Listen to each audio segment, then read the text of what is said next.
Hello and welcome to Africa Today. I am Esther Mokwariola.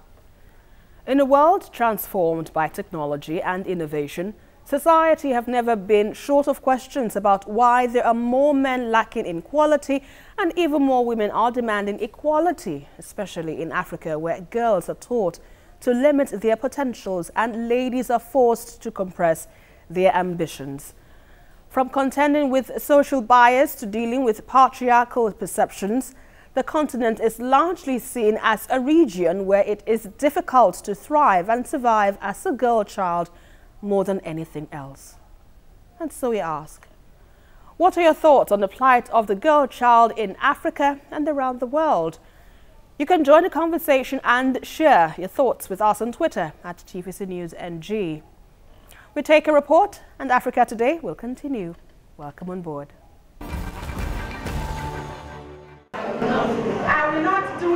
An affirmation by girls in this audience promising to follow through with their education to earn at least a first degree. But this is only possible if parents and guardians establish the right educational foundation for them. If you look at the school, children that are out of school, about 10 million children are out of school, and that girls actually form a greater proportion of the statistics. The challenge we have now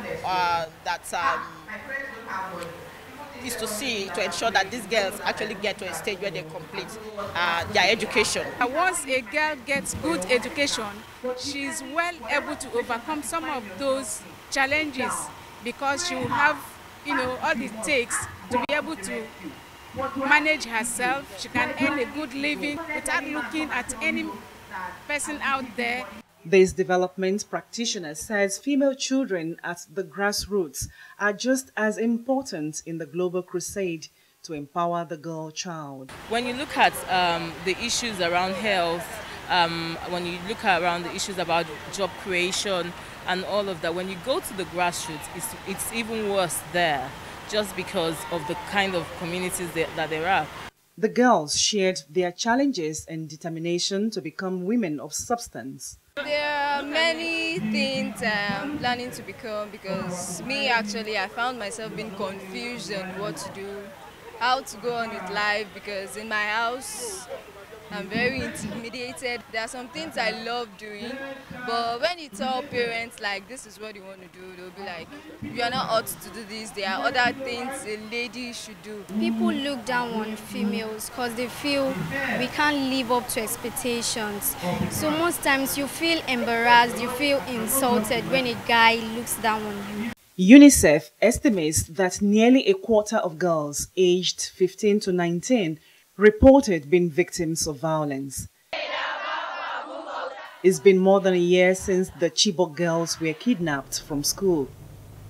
By the Universal Declaration of Human Rights, it's the fundamental right of the girl child to access education and safety in any given place of learning.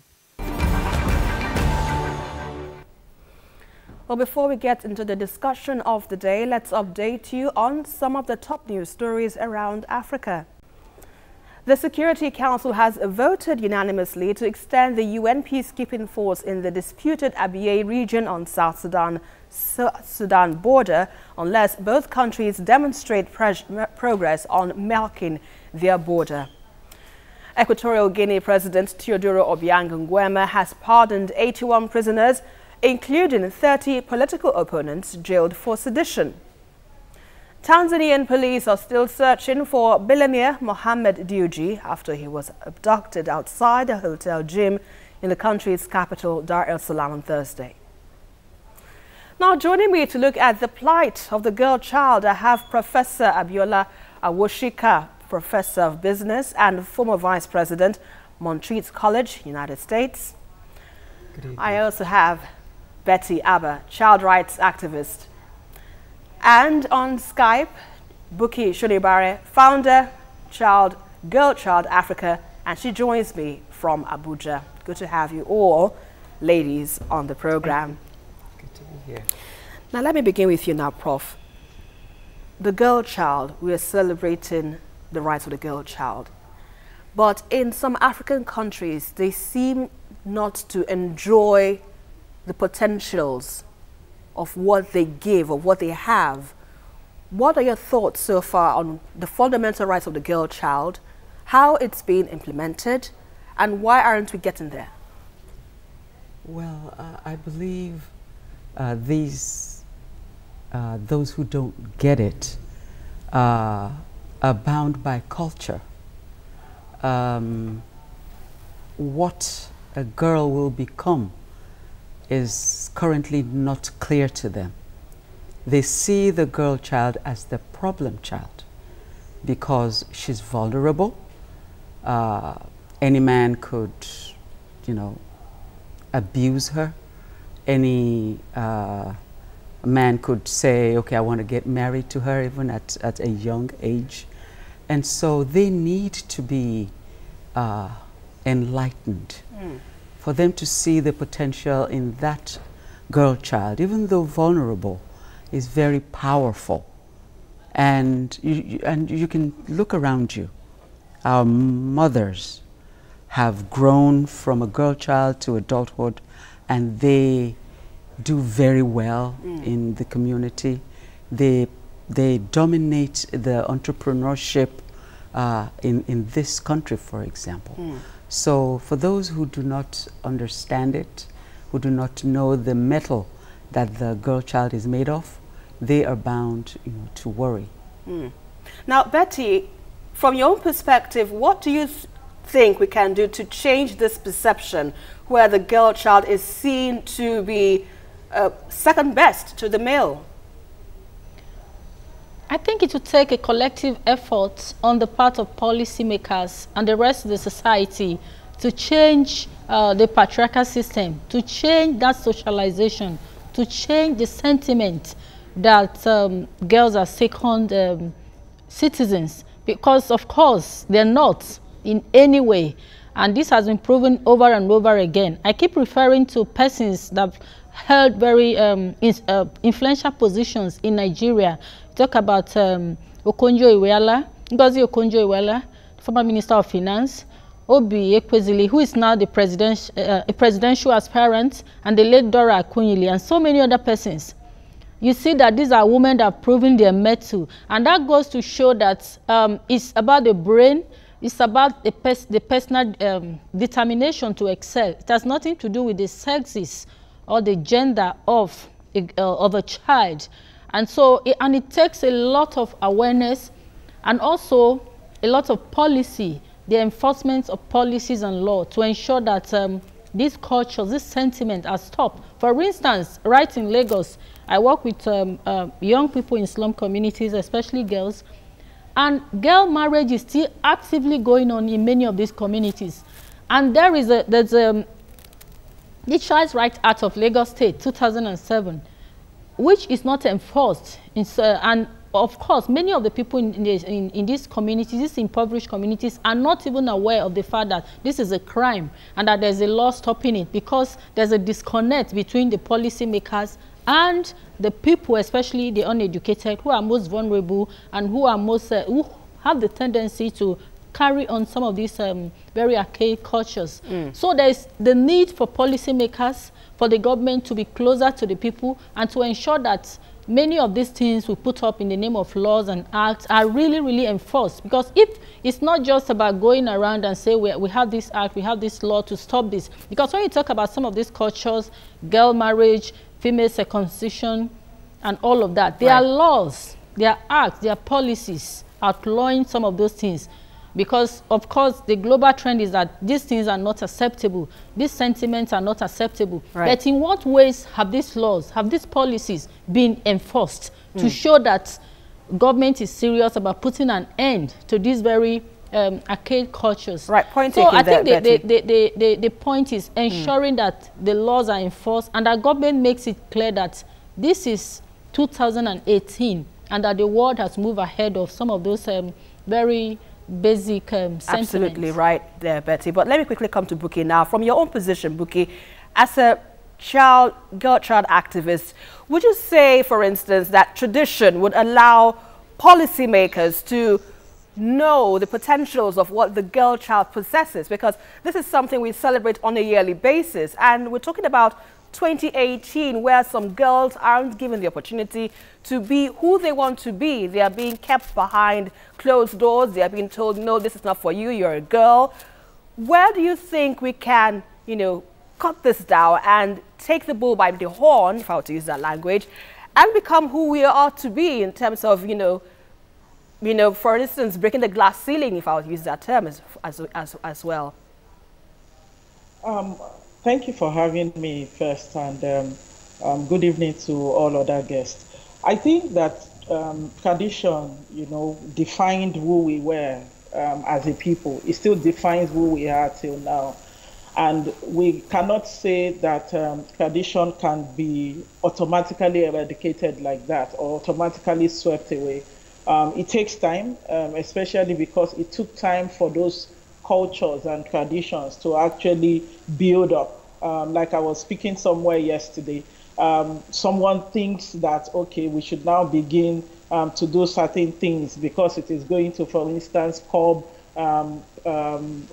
some kind of sexual act in girls, and female genital mutilation came to stay, and several of these harmful practices.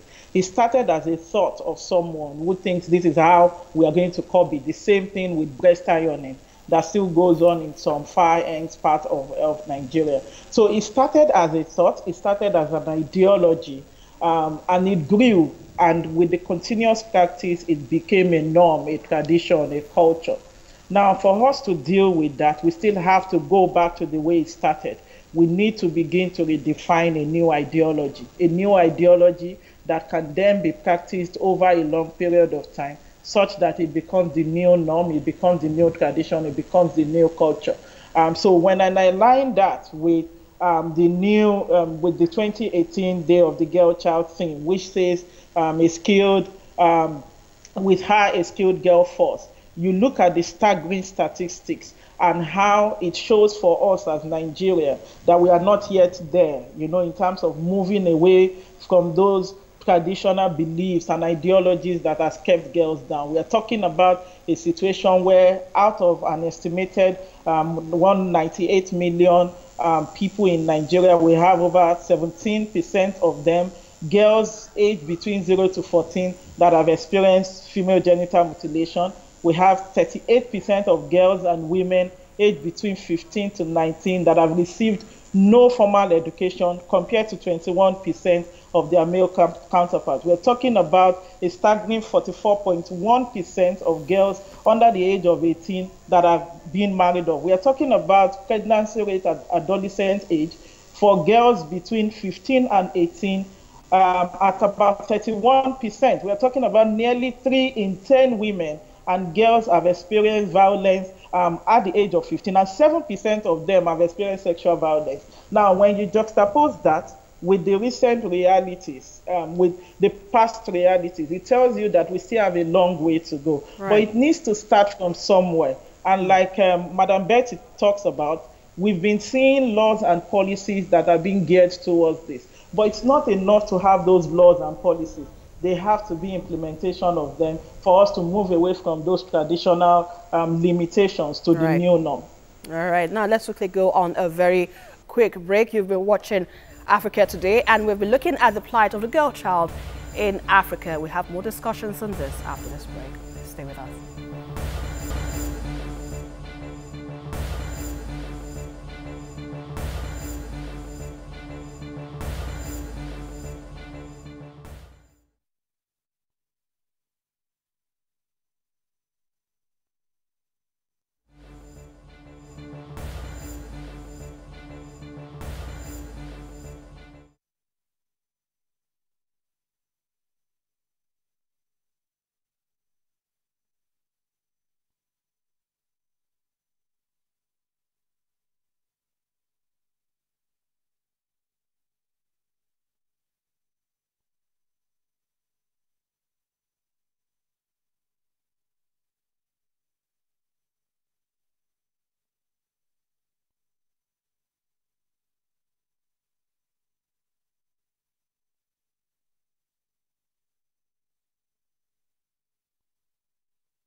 Welcome back.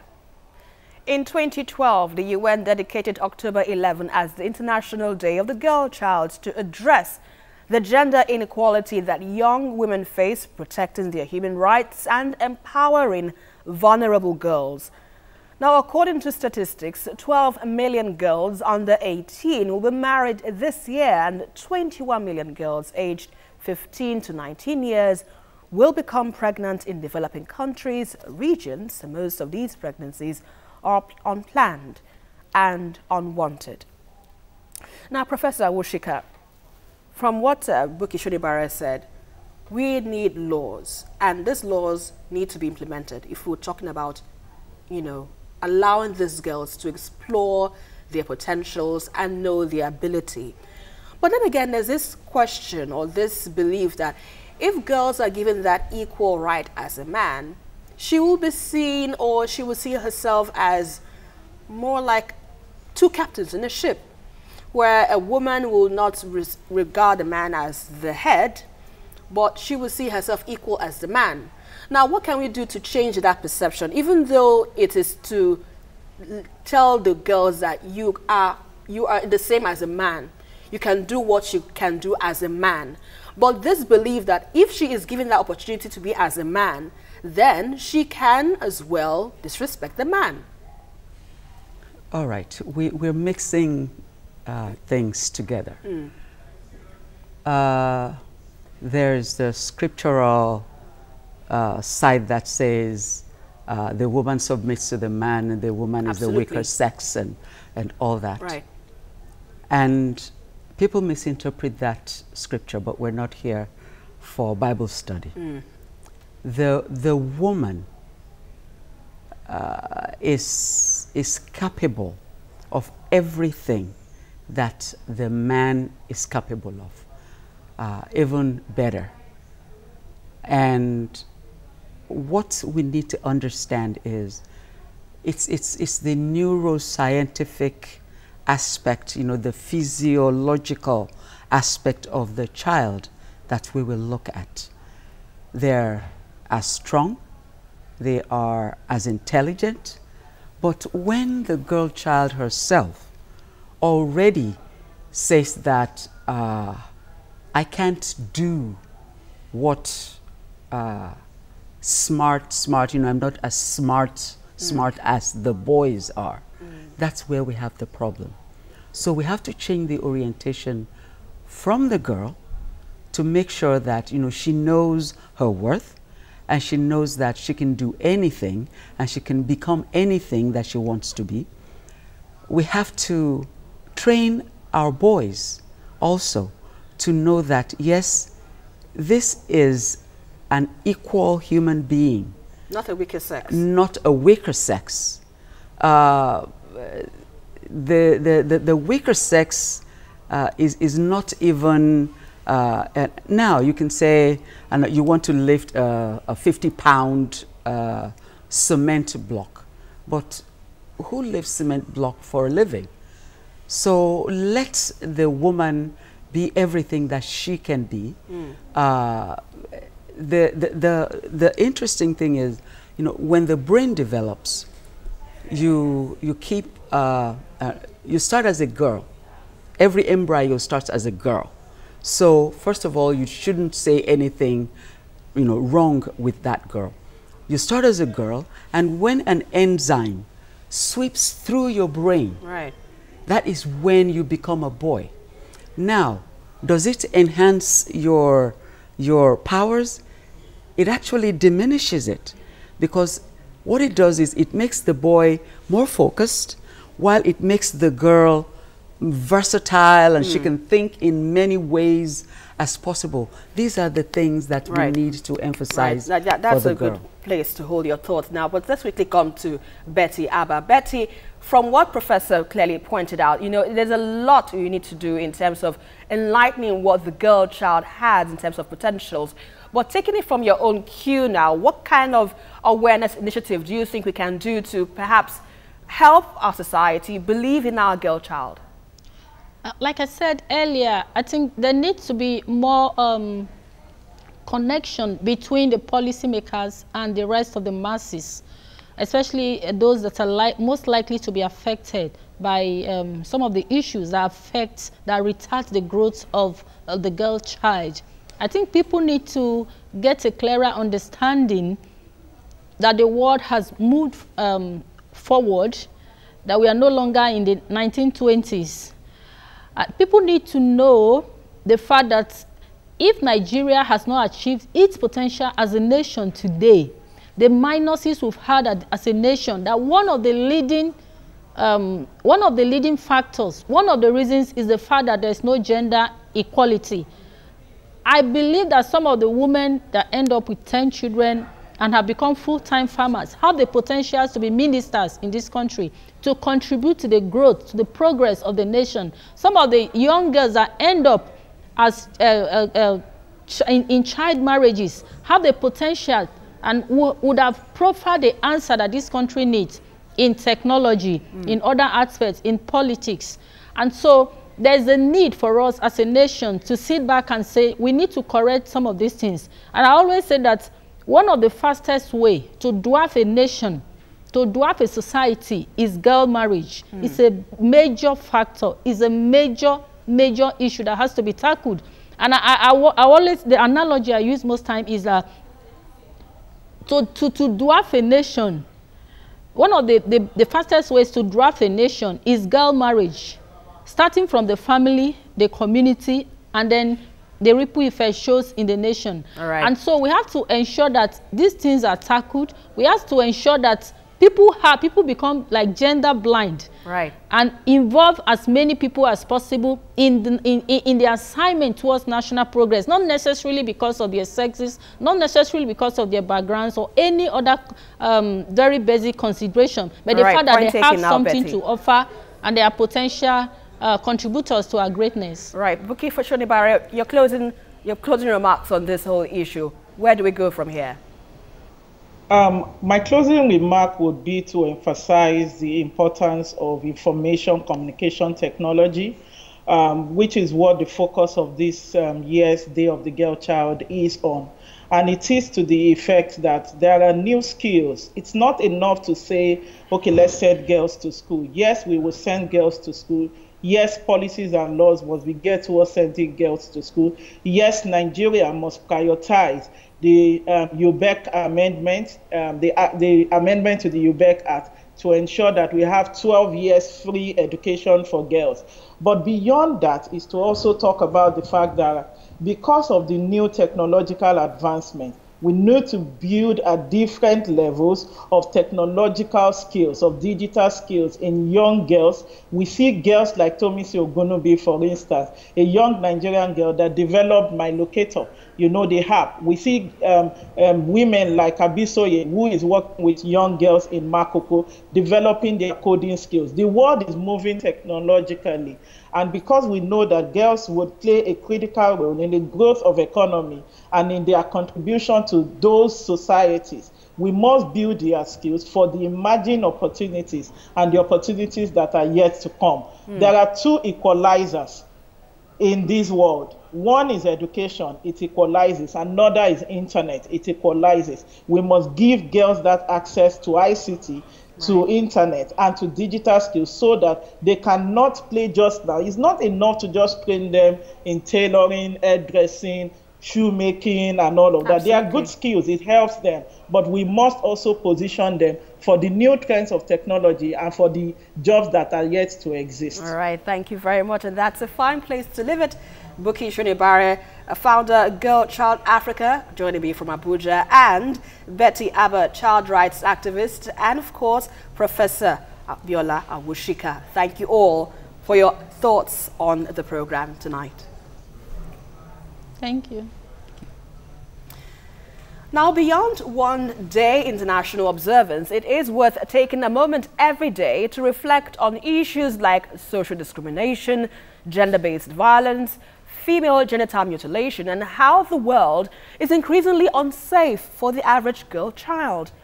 Consistent actions must then match advocacy in reversing the negative trends, knowing that Africa's hope towards becoming a better place lies in how it treats its women. And that's our package for tonight. But don't forget to join the conversation as usual on Twitter at TVC News NG, and also follow me for updates around Africa at Esther TVC News. Until the next one again, I am Esther Homokwariola, and always remember, Africa can only get better.